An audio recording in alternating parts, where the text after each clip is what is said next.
Up next, we are welcoming a leader whose work directly affects the health and well-being of communities across the country. The 26th Secretary of the U.S. Department of Health and Human Services, Robert F. Kennedy, Jr. Secretary Kennedy was confirmed by the U.S. Senate in February 2025 to lead HHS, the federal department responsible for protecting the health of all Americans. In this role, he oversees many major health agencies, including the National Institutes of Health, the Centers for Disease Control and Prevention, the Food and Drug Administration, and the Centers for Medicaid and Medicaid Services. All of these agencies counties partner with every single day to deliver care and services on the ground. Before coming to HHS, Secretary Kennedy spent decades in public service and advocacy, focusing on environmental protection, human health, and community well-being. He co-founded the Waterkeeper Alliance, helping grow it into the world's largest clean water advocacy organization, and later co-founded Children's Health Defense, working on issues related to childhood health and chronic disease. NACo family, please join me now in welcoming to the stage the Secretary of Health and Human Services, Robert F. Kennedy, Jr. Secretary Kennedy, thank you so much. These counties are excited to have you. Thank you. Thank you. We're glad to have you, sir. Secretary Kennedy, obviously our counties are excited to hear from you this morning, sir. We appreciate you making time amongst all your work to come visit with us. We'll just cut to the chase here. How can counties partner with HHS to operationalize the Make America Healthy Again initiative? Well, the counties are ground zero for changing behavior. And right now we have the sickest population that we've ever had. We have the highest chronic disease burden in the world. We were once the healthiest people. When I was a kid, we spent zero on chronic disease in this country. Today we spend $4.3 trillion a year, and it is the fastest growing budget item in the federal budget. Our children are obese. When I was a kid, it was a 5% obesity rate in children. Today it's close to 20. 70% of adults are obese or overweight. Our kids are damaged, and 77% of American teenagers can't qualify for military service, and that should get everybody's attention. It's a national security issue. It's also the threat is existential in terms of the economy. You know, all the Republicans and Democrats on Capitol Hill have been arguing for decades about whether we should have single payer or Obamacare, all these other systems. They're all like switching deck chairs around on the Titanic. The ship is going down, and the only way we can deal with rising healthcare costs is if we deal with the chronic disease epidemic. Most of the chronic diseases are food-induced or food-related, and we have now changed the food pyramid. You know, the food pyramid was, when I came into office, I was supposed to publish the food pyramid a week after I got in, which was 2 weeks ago today, the anniversary, from 1 year and 2 weeks ago today. And we were supposed to publish the dietary guidelines that we inherited from the previous administration were 453 pages long. They were unreadable, they were unusable, they were written by lobbyists, and they reflected the mercantile impulses that had put Fruit Loops at the top of the food pyramid. They were encouraging people to eat ultra-processed foods, and they were not science-based. They were based on the needs of the food industry, which controlled FDA. And we've now changed that. You know, we brought the best nutritionists in America from the best universities, and we basically, we thought it would take a month or 2 months.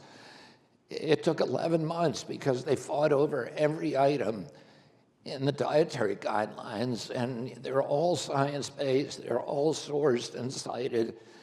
And now we've elevated proteins to the top of the food pyramid and vegetables, healthy proteins, high fiber cereal, fruits and vegetables, and this is what children should be eating.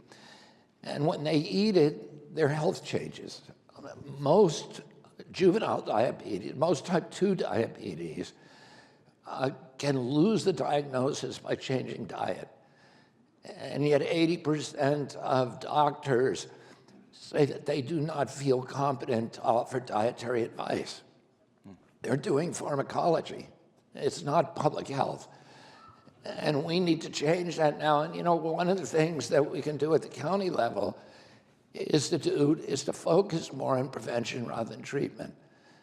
And the counties, like 1,900 counties, there's 900 hospitals, there's 700 long-term care facilities, and then there's 750 mental health authorities. And at all of those encounters, we should be doing diagnostics on people to prevent disease. We should be looking at metabolic challenges. We should be looking at pre-diabetes. We should be looking at obesity, hypertension, and heart disease for every person who goes into the hospital, and then embed in dietary advice.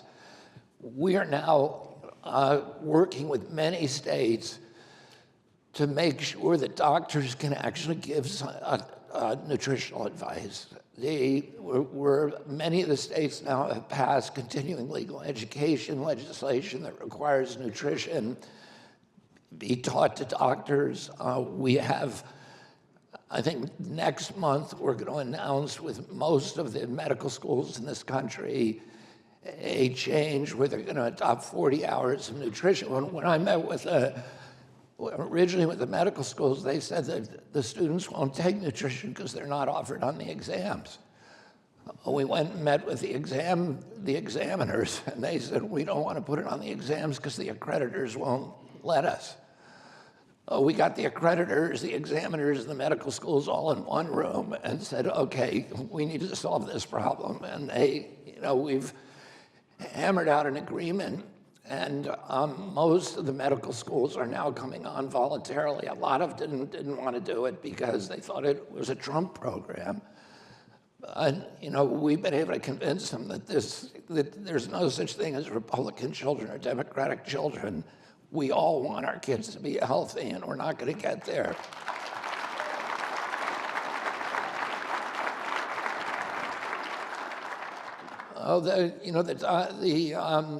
The dietary guidelines are really going to change. They're going to drive changes across the board. They're going to drive, first of all, the federal government funds a lot of food programs, $405 million a day. The WICS program, the Indian Health Services, the food stamps program, a lot of the school lunch programs. And we're going to drive change there. We need help from the counties in doing that. You run a lot of the county school systems. We need to make sure these kids are getting good food. And I'll tell you, when the food affects not just physical health, but affects mental health as well. There's we're now very well documented gut-brain connection. And Christopher Palmer, who's a researcher and physician at Harvard, is doing these studies where he is dramatically reducing the symptoms of diabetes, of depression, of bipolar disorder simply by changing people's diets. He's using the keto diet. There's other diets as well that we've shown this again and again. So we have an opportunity, really, we have not only do we have a crisis in physical health right now, but we have an existential crisis in mental health. and a crisis in loneliness, and a crisis of purposelessness, and that leads to a greater fragmentation and isolation. And what all of us want to do is reconnect to community. That's how you solve the addiction problem ultimately. It's by reconnecting people to community. And one of the ways you do that is by encouraging people to cook their own food at home. Food, you know, I'll tell you something. We had we're working with Pete Hegseth in the military to change the diet at all of the military bases. So we're right now going into 20 military bases. We're already in 5. The military food is so bad, and it's so bad that people won't eat it. And so I think you got the veterans' attention out there on that. The soldiers are spending their meager paychecks on fast food on the bases. Fast food is not cheap. It's $12 right now for a Big Mac meal. And they weren't using the cafeterias in the 5 bases we're on. Now we've switched to Whole Foods, Real Foods, or fresh food in all of those cafeterias, and the lines are around the block. And the guy that was brought in by the Defense Department to do this is a chef, a television chef called Robert Irvine. And he is now, the cost of a military meal, the cost of the military, the Pentagon spends on military meals is $18 per day per soldier. So 3 meals, $18. He's now giving them 3 high-quality meals for $10 a day. And what he says is that food is, it doesn't have to be expensive. Good food is not expensive. If you, a fillet of frozen salmon costs $9. A fresh salmon costs $6. He said if you buy smart, you can dramatically reduce the cost of food and give people high quality food. You just have to be smart about it. So, and we're hoping to do this in schools. Many of the schools, the problem is they've eliminated their kitchens.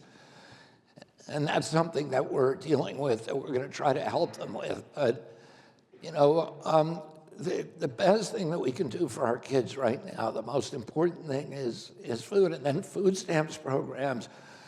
We have now 22 states that have signed waivers for, you know, that have a petition for food stamps have been granted them food stamp waivers. You can't spend food stamps in those states anymore on sodas, sugar sodas, or on candy. That's about 18% of food stamps going to sugar sodas and candy. We're giving the poorest kids in our country, 63% of our kids, we're giving them diabetes from when they're kids, and the taxpayer's funding it. And then they come out and 78% of them end up on Medicaid, and we're giving them, and we're paying for their diabetes. When I was a kid, the average pediatrician would see a single case of diabetes over a 40, 50-year career. Today, 38% of American teens is diabetic or pre-diabetic. So 1 out of every 3 kids who walks through his office door is diabetic or pre-diabetic. And it's because we're poisoning them. You know, people say, why are Americans so obese? It's not because we got indolent or lazy or hungry suddenly. It's because we're being mass poisoned by, you know, ultra-processed foods, which do not satiate you, so you keep putting more and more in your mouth. And of course, they were made deliberately addictive. I mean, when I was part of the tobacco litigation back in the late 80s, peripherally involved with it. I wasn't one of the central attorneys. But at that time, the tobacco companies were the richest companies, cash richest companies in the world. And they saw the writing on the wall. They saw the litigation. They saw the regulatory headwinds. A lot of their customers, there was no growth in smoking. It was going down. So they decided to take their cash and diversify. And what did? They bought up the food industry. And by 1995, the two biggest food companies in the world were R.J. Reynolds and Philip Morris. And they took thousands of scientists who were engaged in making tobacco more addictive, and they set them to work making food addictive, adding sugars, adding salt, adding MSG, and all these, and then developing in the lab aromas and flavors that mimicked food, a lot of it from the oil industry, but there's no nutrients in it. So you smell the strawberries and your body craves them, but when they get in your stomach's saying, hey, there's nothing here, give me more. So you keep putting more and more in your bile. You get fat, and we're now the first nation in the world that has chronic obesity and malnutrition in the same people. So they're eating things that have no nourishment in them. They're eating poison, and we're getting our kids addicted to this stuff when they're in the schools, and we've got it. Last point I'd make about food is that it's much cheaper to cook your own food, to get fresh food and cook it, but people don't cook anymore. They're too busy, and and a lot of people have forgotten how to cook, but cooking is important because it's a very important ritual for bringing families together. And it's something the whole family can participate in. It's a ritual that's a daily ritual that brings people together. And so one of the things that we're doing in this administration is we're going to have a campaign to encourage people to start cooking again. And we're going to help the schools, figure out how to do that as well, because you can get good food. The money can stay the same, and you can give good food to your children. You just have to be smart about it. Yep. Thank you. And I'm a dad of 3 girls, Mr. Secretary, under the age of 10, so I appreciate your focus on having healthy kids. And pivoting from the food point, you connected these a little bit already, but food and health with mental health. Our counties all across the nation are so concerned by our youth mental health epidemic, driven largely by technology and social media. And I'd love to hear any perspectives you have about how counties can help address youth mental health in this social media. Yeah, I will say one other thing about food and mental health. Any of you can go on Google and look up these studies, and there's dozens of them. You run a lot of the county jails, and there's study after study, and you can all look them up, where they conducted experiments on changing the food in the jails, in prisons, and in juvenile detention facilities. And the impact on behavior was immediate. Again and again, the disciplinary problems, the violence goes down by 40 to 50%. The use of restraints in juvenile detention facilities goes down for 70%. And so it's a public safety issue too. And a lot of people will say, why are we spending money? It's hard to beat the cost of the current food in prisons. You can do it in the military. In prisons, I met with the Bureau of Prisons the other day, and they said, we spend 60 cents a day per prisoner. And it's hard to beat that price.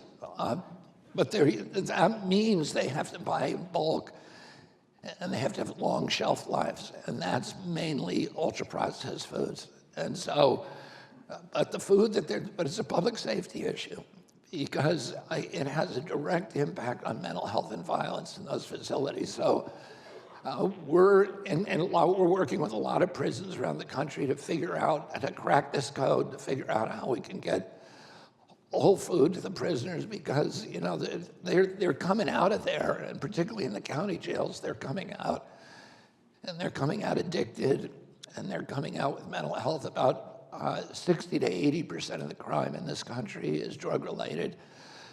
50% of the prisoners who are currently in jail in our country are addicts, 50%. And if you send them out on the street without doing something about it, they're going to get in trouble. I talked to David Rhodes, who's a sheriff from Arizona, and he said they had a kid in there recently in his prison who came in for shoplifting, and he was there overnight or 2 days, and they sent him back out, and the next day he overdosed and died from drugs, and they had no idea he was a drug addict. But if they investigated, that's why he was shoplifting. He was shoplifting to feed his habit. And there may be some way, if they had, done the testing, if they had done the investigation, that they would have been able to channel him to drug treatment. A lot of the counties, I've been to many of the county drug treatment facilities, and they are, they're excellent, and they're being run much better, in my view, than the Wall Street owned private facilities that are very, very predatory. And so that's one thing. On cell phones, our kids are spending on average about 5.5 hours a day on their cell phone. And that, we're doing studies now about the impact on mental health. There's been studies out there, but we're really methodically doing it. But most of us have the instinct that it's not good for them from the mental health. It's causing, this epidemic of anxiety that we see in young girls, which, I've got 3 young girls living with me right now, and I see this whole generation just plagued by anxiety. And it may be food-oriented, it may be other exposures, but it seems to be, related to the cell phone use and to the social media use. So we're encouraging the states to pass bell-to-bell legislation, and we now have 27 states that have passed it. And I've been to the schools. I was recently at a high school in Loudoun County, Virginia, where they have bell-to-bell restrictions, and the counties do it all a little differently. Some of them let them keep their cell phones in their backpacks and leave them there for the day. If the parent calls, they can use them. But I walked through the cafeteria that was about, probably a fifth the size of this room, and the kids were all talking to each other. Nobody was looking at their laps, which if you go in a high school these days, and they're all looking at their laps. There's no conversation happening. There's no social interaction. There's just this technological isolation that is stealing our souls.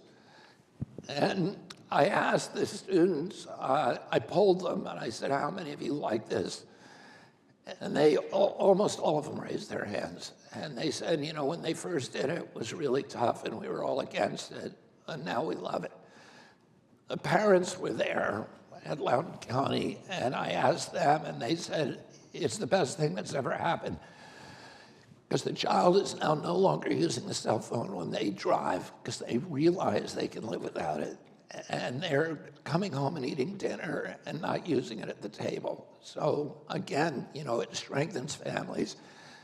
And of course, the teachers love it and the principals love it, because the test scores go through the roof as soon as you ban cell phones.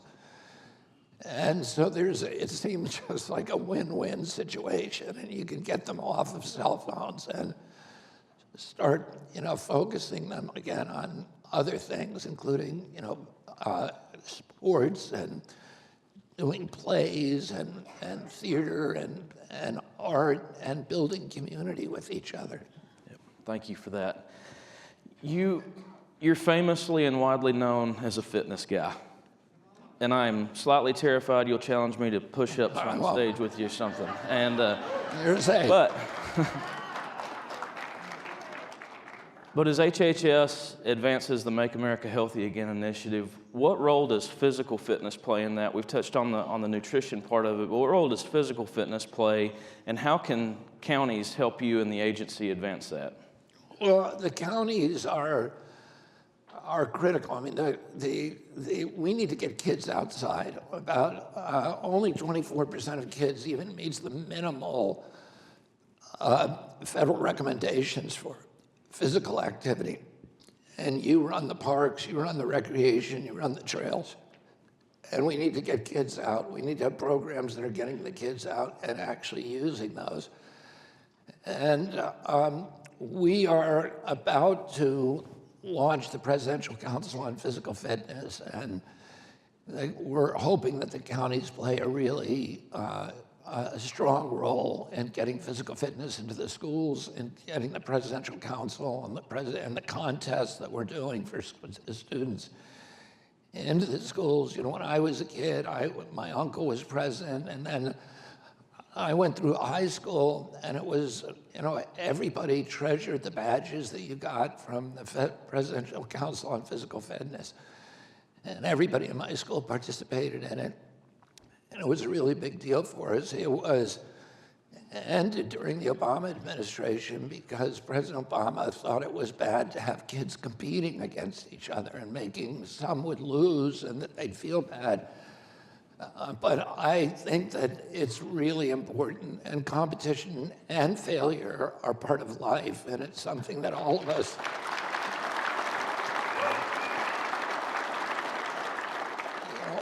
have to learn to experience that and then process it and learn to get up on our feet again and recover. We have to have that kind of resilience. If we don't have resilience in our kids, they're not going to be able to face a very, very challenging world. And so the counties are going to play a big role in that. And I look forward to visiting your counties and, you know, looking at some of the model programs that you develop as we put these guidelines out. Yep. Thank you.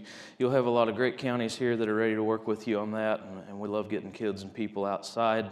We've also got a lot of counties across the nation who administer the WIC and SNAP programs in their communities. And to kind of wrap this all back up full circle, any perspectives you and the agency have thought about of how counties can use those new dietary guidelines for Americans to strengthen WIC and improve our SNAP outreach? Well, you know, with the SNAP, if you're in one of the counties, in one of the states that has not yet gotten a waiver, I would urge you to, you know, it's a very easy thing to file for the waiver so that you can then, the state can then have the choice of excluding ultra-processed foods from the SNAP program to exclude, most of the states have excluded soda and candies, but some of them are also doing ultra-processed food, and we will have a very good definition of ultra-processed food, I think, by the end of April, so that'll make it easier to legislate that. You know, one of the things that we're doing with the dietary guidelines, and this was Brooke Rollins, who was the USDA secretary, who's been an incredible partner and really close friend of mine. We talk almost every day, which never happened before in the history of the federal government.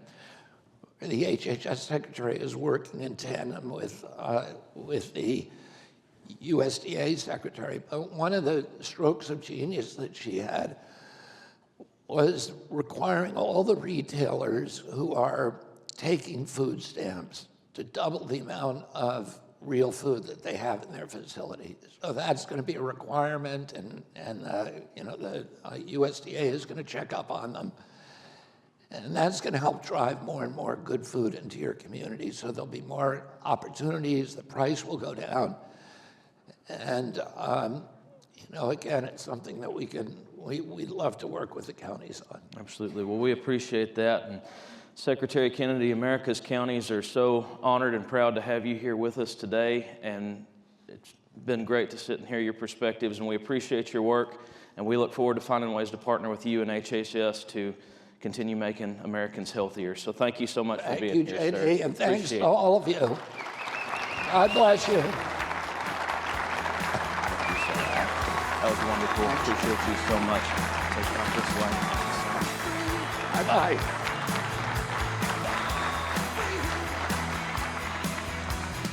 Thank you again Thank you again, Secretary Kennedy, for that time. What an incredible opportunity for us to hear directly from him.